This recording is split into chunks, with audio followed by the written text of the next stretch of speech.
ও মুসলমান,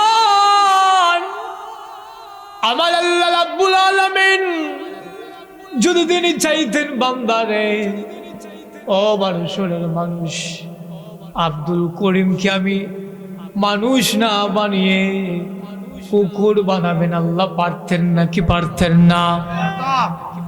আমার আল্লাহ রাব্বুল আলামিন যদি আমাদের কুকুর আল্লাহ বানিয়ে দিতে, আমরা খাবারের তৃষ্ণায় খাবারের জন্য বাড়ি বাড়ি চলে যাইতাম, মানুষগুলো আমাদের বারবার তাড়িয়ে দিতেন, মানুষগুলো বারবার তাড়িয়ে দিত।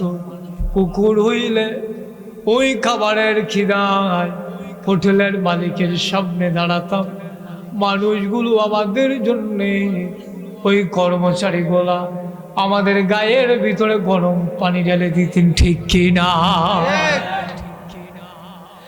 আমার আল্লাহ রাব্বুল আলামিন যদি আল্লাহ শিয়াল বানাতে, দিনের আলোতে বাইর হইতে পারতাম না, রাত গভীর হইলে বাইর হওয়া লাগতো, দিনের বেলা গাতার ভিতরে গর্তের ভিতরে লুকিয়ে থাকা লাগতো, যেন মানুষ আমাদেরকে না দেখে। আমার শরীর মুসলমান, আমরা দরখাস্ত করা লাগে নাই, আমাদের আল্লাহর দরবারে বলা লাগে নাই, আমরা বিনা দরখাস্তে আল্লাহ মানুষ আল্লাহ বানিয়ে দিলেন, আবার আমাদেরকে আশরাফুল মাখলুকাত বানাইয়া মুসলমানের ঘরে জন্ম দিয়ে দিলেন। সুবহানাল্লাহ।